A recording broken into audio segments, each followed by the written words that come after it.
Good morning, everyone. Welcome you all to the virtual school.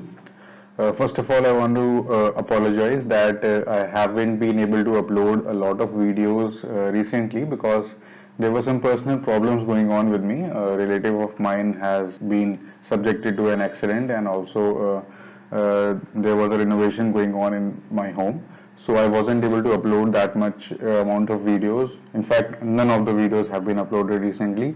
So thank you all for staying up with me and sticking up to this channel. From now onwards, every TTS, that is Tuesday, Thursday and Saturday, I would be uploading a video both in Hindi and in English. So just don't worry.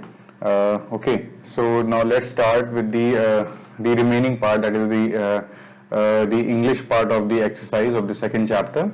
And also, there were many of you who have said that they want to that they want the lectures from the Sumita Arora. I want to tell you all that I have got the hold of the book. I would be making the lectures on the Sumita Arora, but also I have checked the syllabus. The NCERT's book from which I am teaching right now is more relatable to the NCERT syllabus than the Sumita Arora. So I would be taking up the lectures from that book also, but for now I would be sticking to the NCERT syllabus only. Okay, and I would be sticking with the book that is prescribed by the NCERT. Okay, but don't worry, I would be uploading the videos from the Sumita Arora also. I also have the book right now. Okay, so now let's get started with the chapter. Okay. Now, as you can see, this is a fairly a new approach that I have taken. As you can see, this is the first question is the fill in the blanks. Okay, that is the act of representing the essential features without background detail. What is it called? It is called abstraction. I have already told you in my earlier lectures. Okay, this is a straightaway answer that the abstraction is what it does is it basically encompasses or basically hides all the non-essential features and just provides you with the essential features. Similarly, like you do in a car. Okay, in car you have the steering, you have the gears, you have the accelerator, brake, clutch, but you don't know the internal mechanism, like how the gears are flowing, how the valves of the engine are behaving. Okay, so all of that has been hidden from you. So that is what is abstraction, that is giving a particular set of view to the user and not all of the view. Okay, so now coming over to the encapsulation, the second question is what it deals with the encapsulation, that is wrapping up of data and the associated functions into a single unit. Okay, I have also discussed this earlier in the chapter, so kindly check that. Okay, now the objects are the instance of a class. Okay, so you have declared a class and you want to use that class and you want to use the functions and the data that has been described or declared in that class. So you would be needing an object. So object is what? It's an instance of a class. That is, it's an image or it's a one-time image of a class that you use. Okay, now coming over to the next question, the question number 2. So what is OOPS? List the advantages. Okay, so as you can see right here, let me move this right here. Okay, so what is OOPS? Okay, OOPS is what? It's an object oriented programming. That is, it's a programming approach that revolves around the objects rather than dealing with the procedures. Okay, that is, in the object-oriented programming, you don't have to write so many functions. Rather than you describe a class and then you make an object of that class and you use those functions. Okay, so you are dealing with the objects rather than the procedures. Okay, so that is what an object-oriented programming approach is. Okay, that is the objects having attributes and data and some functions to operate on that data. Okay, so that's what I said just now. Okay, now what are the advantages? First of all is simplicity, then it's the modifiability, extensibility, reusability and security. I have already discussed all these points in details in my earlier lectures. Please kindly check those. Okay, you will get a great hold of this particular topic. Okay, and these are very essential questions for your final year examination also. Okay, now coming over to the question number 3. Now differentiating between the object and the class. Okay, now I have discussed the object and the class in details in my earlier lectures, but now I will be showing the 5 basic difference between an object and a class. Okay, and the objects are what? That is an instance of a class. Okay, that is you take an instance. Instance is just like you can say like taking an image of a house. Okay, once you take the image of the house, you can tell where the gate of the house is, where the balcony is. So what an object is? An object is an instance of a class. Okay. And now what the class is basically a blueprint or a template from which the objects are created. Okay, that is by using the all the definitions in the class, all the data members of the class, you create an object. So what a class is actually doing is it is providing a blueprint as to how the class must behave. Okay, so now coming over to the second difference, the object is a physical entity and a class is a logical entity. That is, an object is something that you really create and you use it, but the class has been declared and it's a logical entity. That is, you use logics to design its data members and its functions rather than using it is not physically available. Physically, objects are available to access the classes. Okay, so this is the second difference. Now coming over to the third difference, objects is created using a new keyword. I will be discussing this later on in the chapters as to how you declare an class and how you actually use the object, or how you create the instance of the class. But just for now, just take the record. The objects are created through new keyword. Okay, and classes are declared using the class keyword. This is fairly simple.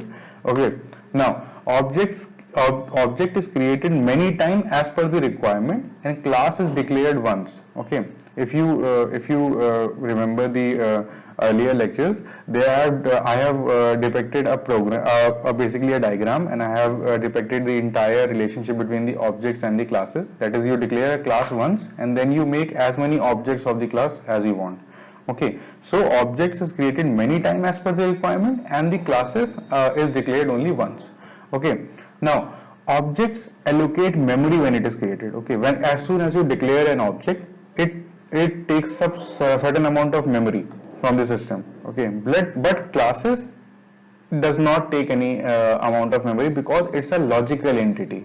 Okay, see these the point number 5th and the point number 2nd are very much related to each other. Okay, you can easily remember it. Why?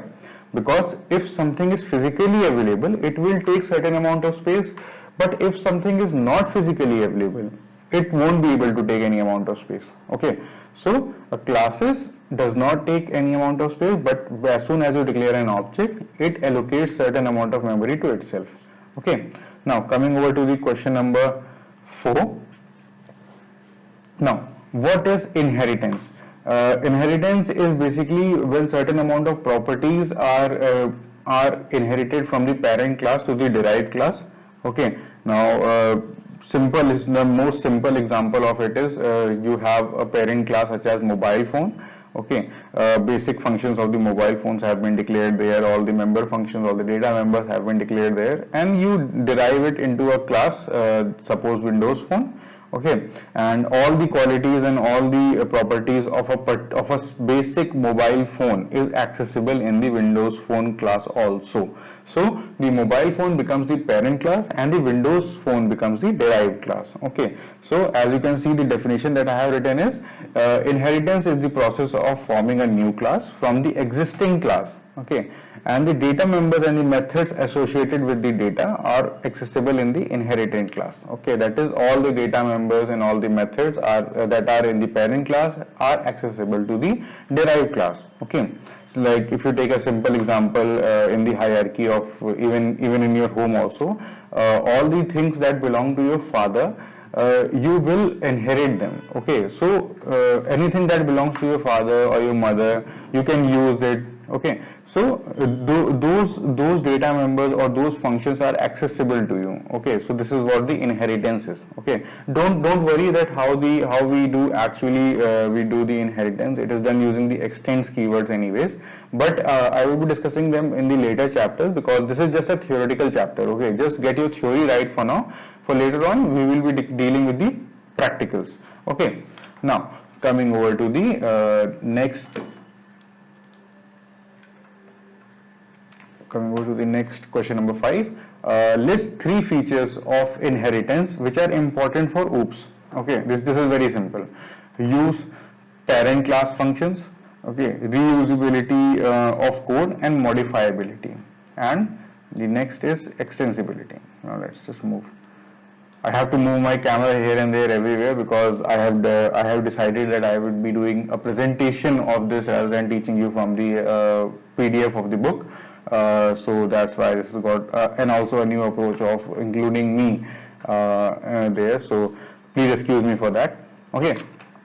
So when you use inheritance, okay, the features that are most important are that you can use the parent class functions first of all. Second, there is a reusability of the code, because how?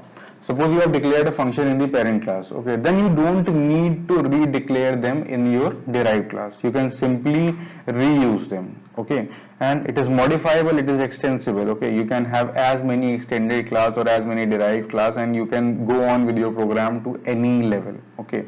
So you can use the parent class, you can have the reusability of the code, and you can have the modifiability and the extensibility of the code. Okay, so these are the important features of the inheritance. Now coming over to the next question. Next question you can see, let me move it right here. Okay. Now you can see the answer according to the diagram. Okay, now this is the diagram that you have, that is the student, graduate and the postgraduate. Okay. Now first question is, now this is a multiple question answer. Okay, now name the derived class and the base class. Now from the knowledge that you have gained up till now, you can easily tell that the derived classes are the graduate, which is a derived class from the student, and the postgraduate, which is a sub-derived class or a derived class from the graduate actually. Okay, so now the second question is, which concept of OOPS is implemented in the figure? It is obviously inheritance. Okay. Now this is fairly simple questions. Okay, now coming over to the question number 7.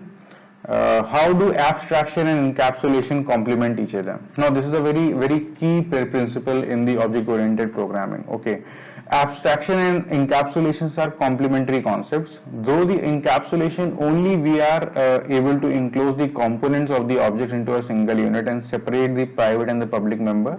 It is through abstraction that only the essential behaviors of the objects are visible outside to the world. So we can say the encapsulation is the way to implement data abstraction. Okay, so this is the basic definition. Okay, now let me just explain you this in simple terms. Okay, now what is encapsulation? Encapsulation is basically wrapping up of data into a single unit. Okay, so suppose you have n number of data members, n number of functions, okay, and you have wrapped up into a single unit. Suppose this is a single unit, okay, and now by using the abstraction, you choose which data member, which data functions are visible to the outside world. Okay, so in a way you can say the encapsulation is a way to implement data abstraction. Okay, if you're getting me, like suppose you have gears, you have engines, you have valves, you have chains, and okay, and you put them all together. Okay, and you design a car.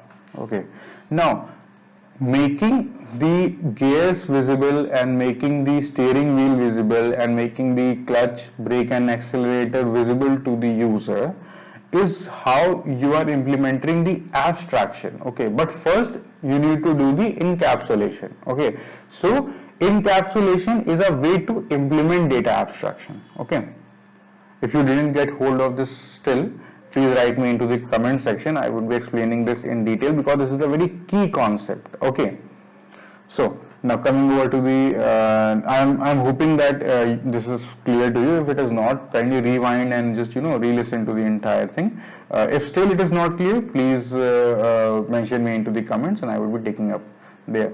Okay, now coming over to the next question number, it should be question number 8, but somehow I have written it wrong. Okay, excuse me for that. Okay, now explain the polymorphism with an example.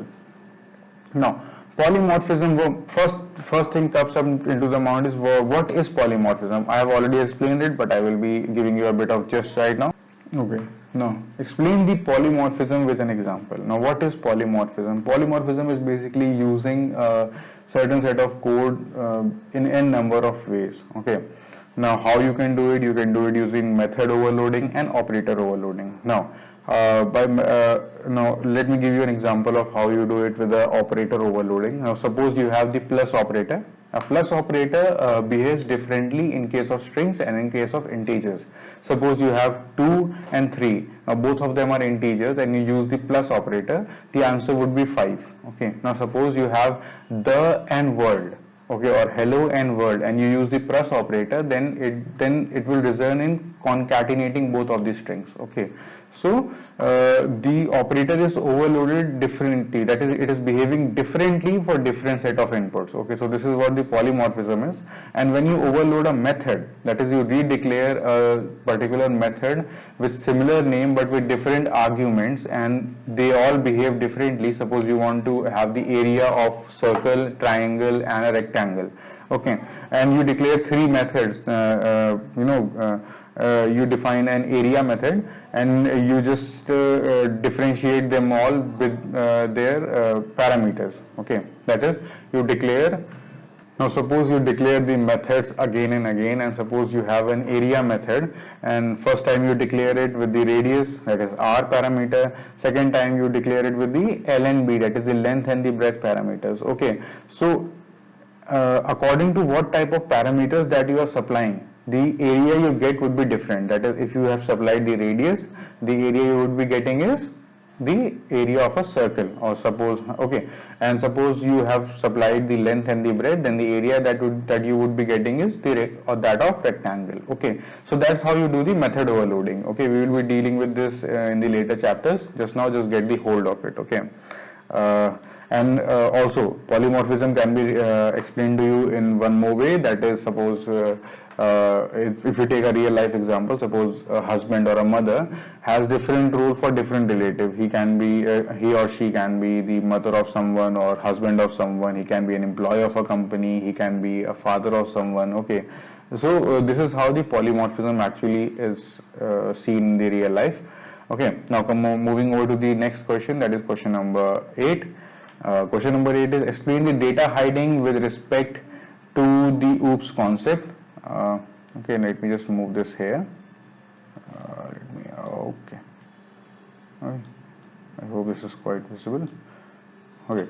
Now, data hiding with respect to the OOPS concept. Data hiding can be defined as the mechanism of hiding the data of a class from the outside world, or to be precise, from other classes. Okay, that is, by using the data hiding, you hide certain amount of data members or the data functions from the other classes. That is, you don't allow them to use the functions or the data members of your own class. Okay, it's very important. Why? Because this can lead because this is how the program should actually be written. That is, if you don't want your data members to be utilized by the other classes, or don't want them to be altered by the other classes, then you use the data hiding methods. Okay, how we do it? We use the private and the public keyword actually.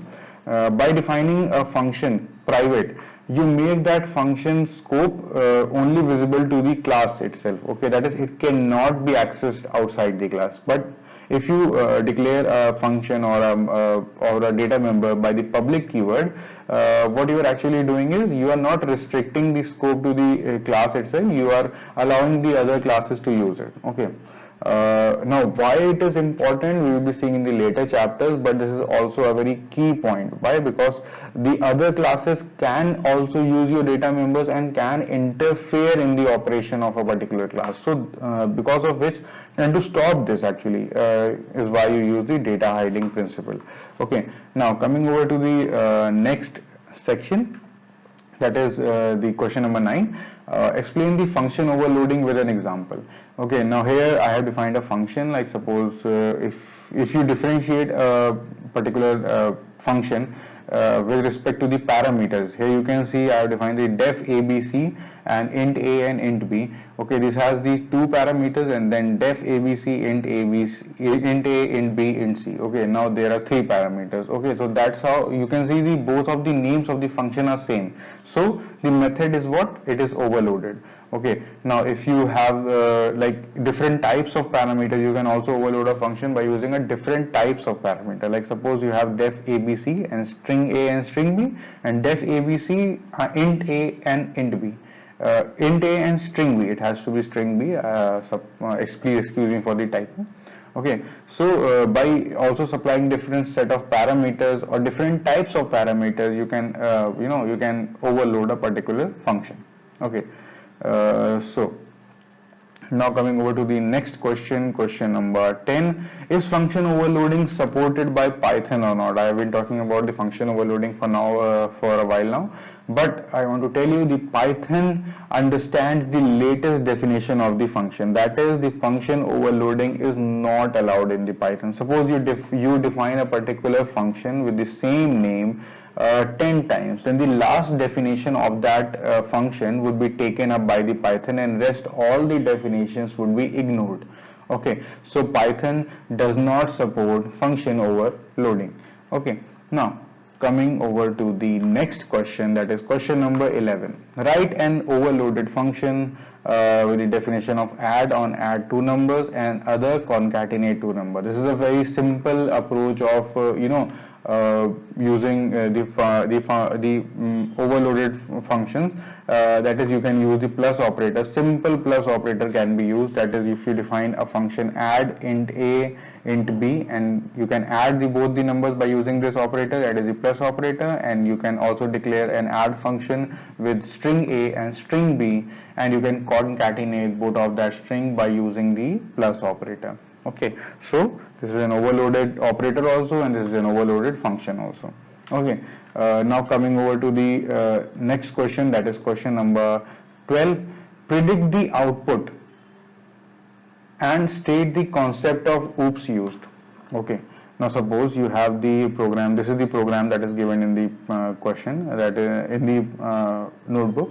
Def sum xyz, print sum equals to xyz, def sum a comma b, print sum a plus b. Okay, and this is how you have called both the functions. That is, first you have supplied two parameters, second you have supplied the three parameters. Okay, now the last definition was with the two parameters. Okay, as I have already told you, function overloading is not supported by the Python. Okay, so as soon as 10,21 call is made, the sum is equals to 30, but as soon as the three parameter call is made, it will not go to the first definition, it will always search the second definition. Okay, and it will give an error, that is trace back most recent call last. Okay, sum takes exactly two arguments. You can see sum takes exactly two arguments, but you have also declared it using three arguments. So this is a simply stating that the last definition of the function is taken up by the Python and not the other definitions. Okay, so what concept is used? Function overloading is used. Okay, now coming over to the 13th question, that is, state whether the following are function overloading or not. State whether the following are function overloading or not. Explain why and why not. Okay, now def a comma b, def x comma y. Okay, and def x comma y comma z, def e comma f. Okay, both is performing function overloading, but simple mistake is the name of the function is missing. This might be a typo. Okay, of the NCERT, but both of them are performing function overloading, but I feel that the name of the function is not provided. Okay, so this would be an error. Okay, because def is how you define a function, but the function name must be provided. Okay, so moving over to the question number 14 quickly. Okay, now define the binding. Okay, now what is binding? Binding is a process of linking the function call to the function definition. Okay, that is, suppose you have called a particular function at a particular time in the code, but when the program compiles, okay, then the bindings are made. Bindings are made because to have a faster execution of the program. Okay, because as the bindings, because suppose you compile a program, okay, and you make a function call in suppose line number 3 to a function to a function which is defined at line number suppose 1. Okay, so a binding would be made between the third statement and the first statement. That is, this is what is calling to the first statement, that this call is being made to the first statement. Okay, so when you have the address, okay, like suppose if you take a real life example, if you don't have the address, the pain of finding the address would be more. But if suppose and you just know that a person is living in such and such area, but you don't have the exact address, okay, then you would be finding that person in that entire area, and you would be finding, and suppose you get hold of him, you can most likely get hold of him just in a second also, and you can also get hold of him in suppose hours. Okay, now to stop this delay, okay, the bindings are made. Okay, that is the exact address of that function is provided to the function call. Okay, so that any delay can be avoided. Okay, so this is how the binding is processed. Okay, that is the binding is the process of linking the function call to the function definition. Okay, and the body of the function is executed as soon as the function call is made. Okay, so I hope this is quite clear to you. Now moving over to the question number 15. Now question number 15 is differentiate between static and dynamic binding. Okay, now there are two types of binding, the static binding and the dynamic binding. This is also has been explained to you in the earlier lectures. I would be taking up it again right now. Okay, now the static binding is done at the compile time, while the dynamic binding is done at the runtime. Okay, the static binding does not bind the actual object, but the dynamic binding binds the actual object. Okay, and the static binding, the method overloading is used. Okay, you can do in the dynamic binding, method overriding is used. Now overriding is something that you have declared a particular function and you override that function. Okay, like suppose in the dynamic binding you can have the example of a parent class and the derived class. Suppose you have a function in the parent class and you have a function in the derived class with the same name. So what you are doing is you are basically overriding that functions. Okay, so these are the basic three differences between the static and the dynamic binding. Okay, now moving over to the next question, the question number 16. Write a program. Again I have to move my screen. Very good. So write a program to find the area by the overloading. Again, the three functions are declared with the name area. First of all, the radius is provided. Second, the L and B, that is the length and the breadth, is provided. And the third is the ABC. Now this is the triangular. This is the area of the triangle. This is the area of the what you can say. This is the it has shifted. Very good. Let me just go back to it. Okay, so the first one is the area of a circle, the second one is the area of a rectangle, the third one is the area of a triangle. So that's how we do the overloading. Basically all the functions have the same name but the parameters are different, and according to that the area that is being calculated is different. Okay, but Python does not support function overloading. Very good. Okay, now moving over to the next question, that is the last question perhaps. Write a program to find the volume by overloading. Okay, again the three functions are declared by the name volume. The parameters declared are the LBH. Okay, and the volume that has been used is R and H. So according to that the function returns the appropriate value. Okay, so this is all about the exercise of the second chapter. From tomorrow we will be taking up the chapter number 3, and we will be seeing all the practical concepts. We will apply all the concepts that we have learned in the chapter number 2 in the chapter number 3. Okay, there we will be dealing with lots of programs. Okay, so thank you all for watching, and if you have liked the content, please like, share and subscribe the content. Okay, also this is very motivating for me, and please excuse me for not uploading a video for a while now, but as I've already told you, every Tuesday, Thursday and Saturday I will try to upload as many videos as I can and try to complete the syllabus as fast as I can. Okay, thank you so much.